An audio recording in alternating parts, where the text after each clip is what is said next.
Welcome to This Week in Richmond. I have two very special guests with me today. The Honorable Morgan Griffith, who's a member of the House of Delegates from the 8th House District, primarily Salem, and Louis Pitzer. And Louis is a descendant of a very famous person that we're going to be talking about today. You know, the General Assembly is involved in all sorts of matters of major laws and smaller laws that are essential to the Commonwealth, but also resolutions are adopted. And resolutions call on different action to be taken. And there was one resolution way back in the 1930s that was passed, and nothing happened that was supposed to happen. And thanks to those who have been involved recently, Bruce Jamerson, the clerk of the House, got involved and contacted, I believe you, Morgan, that matters have started rolling. And we're talking about one of Virginia's heroes, Andrew Lewis. And Louis, you're a descendant. So tell us something about him and about what's going on now to honor him. Yes, we're extremely excited about this, and it's Andrew Lewis is one of our favorite sons in our neck of the woods from Salem. He was born in 1720 in Donegal, Ireland. He came to the United States, what at that time was, of course, not the United States of America, but colony of England, at the age of about 12, and they settled on the frontier.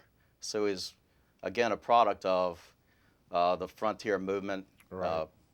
And he's served in the French and Indian War, ultimately served as a brigadier general in the Revolutionary War. And we're very excited that he will be honored. He's already honored in front of the Capitol. He's one of the Virginians pictured with a statue in front of the equestrian statue of George Washington in frontier garb. And Morgan, every time you walk from your office in the General Assembly building to the Capitol, you head right toward Andrew Lewis. Absolutely, and one of the exciting things about that equestrian statue is that when they put that up, they wanted the people who were the most important to the American Revolution movement or era who were Virginians. And Andrew Lewis is there with, Thomas Jefferson and Patrick Henry and the likes of those kinds of folks, but a lot of people haven't heard of him outside of our Roanoke Valley, and so we're really excited that we've got this opportunity to honor him again by putting a bust in the old House chamber where he served, not in that particular room, but as a member of the House of Burgesses and then as the House of Delegates. And when he was the brigadier general, a lot of people don't realize this, from 1776 to 1780, he was in charge of the Virginia troops, the Virginia militia, which was, of course, the Army of Virginia. At that Right. time, that didn't have the United States. It was the states that come together. And specifically was requested to do that job by George Washington. So he's a very, very famous figure in the western part of the state and very important. In fact, the historian Virginius Dabney was interviewed in 1976 when they were doing the bicentennial at the base of the equestrian statue, and he was asked by the Today Show host, who is the most unsung hero of the American Revolution from Virginia? You have so many people that everybody knows in this country. Sure. And he pointed right up to Andrew Lewis and said, Andrew Lewis, extremely important at the time, hardly mentioned today. So it's with great pleasure that Bruce brought this to me, and I started talking to folks back home that we need to make sure we take advantage of this honor that was bestowed upon Andrew Lewis, that he can be one of the handful of busts placed in the old House chamber. So the resolution was adopted, and now some action's taking place. Tell us more about the process and what's been going on to get this bust. Yes, the committee's been working very diligently towards this event. The event will take place in March, and the committee is comprised of a lady from DAR, Chuck Robb, who is governor and senator in Virginia, is also an honorary member of the committee. He also is a descendant. Also is a descendant as well, which is very interesting. I was actually doing some research, and one of Rob's, probably his father, it pictured him back in the mid-'70s at a reunion that had been held out in Hot Springs. So, the Robb family's been very aware of their connections to Andrew Lewis. The sculptor will be Ann Bell, and she actually sculpted the Andrew Lewis likeness that is in front of the Salem Civic Center. And that actually depicts Andrew Lewis when he dislodged Lord Dunmore, who was the last royal governor of Virginia. And that was a significant military action due to the fact that he used land forces and cannon, gun, to basically defeat 100 ships, which is very significant and was very important at that time to dislodge Lord Dunmore. I think immediately prior to that, he had attacked Norfolk.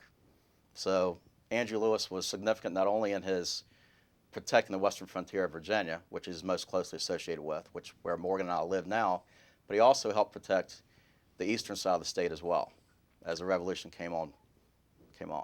And we were talking before we went on the air that he died at an earlier age than some, and actually died during the Revolutionary War. He did. He resigned his commission. I don't know whether he had a premonition or what, but he resigned his commission and was headed back to what is today Salem. Salem didn't exist at the time, but he owned most of the land that is now downtown Salem, and was headed back there and caught a fever and died in what is now Bedford County on his way home in 1780. So before the war was over, before the Battle of Yorktown, he had passed away. And you know, a lot of times the histories are written after the war, Yes. from the victor's viewpoint, and if you're not around, you may not get as much attention. But even with that handicap, the first generation following thought highly enough of him to put him on the Washington equestrian statue out in front of the Capitol, because he was one of the 6 leading figures who were Virginians in the American Revolutionary War era.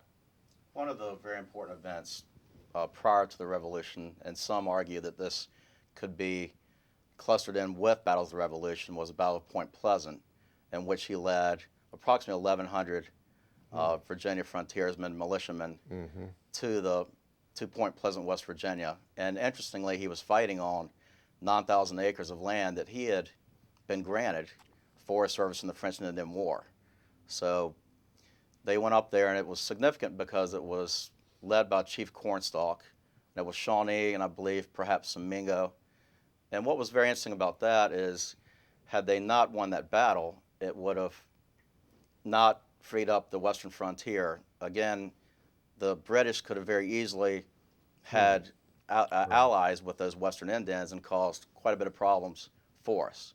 So that western frontier was defended by him and kind of kept it open for us. And as a footnote to that, and that's one of my favorite footnotes because I think it gives you an idea of how important Andrew Lewis was, as a result of that battle, the British had to cede to the colonies. When they finally reached a peace treaty, they had to cede all the way to the Mississippi instead of ceding to the ridge of the Appalachian Mountains, which is a huge amount of land, because they had a flood of settlers who now could go in and start settling the Kentucky territory.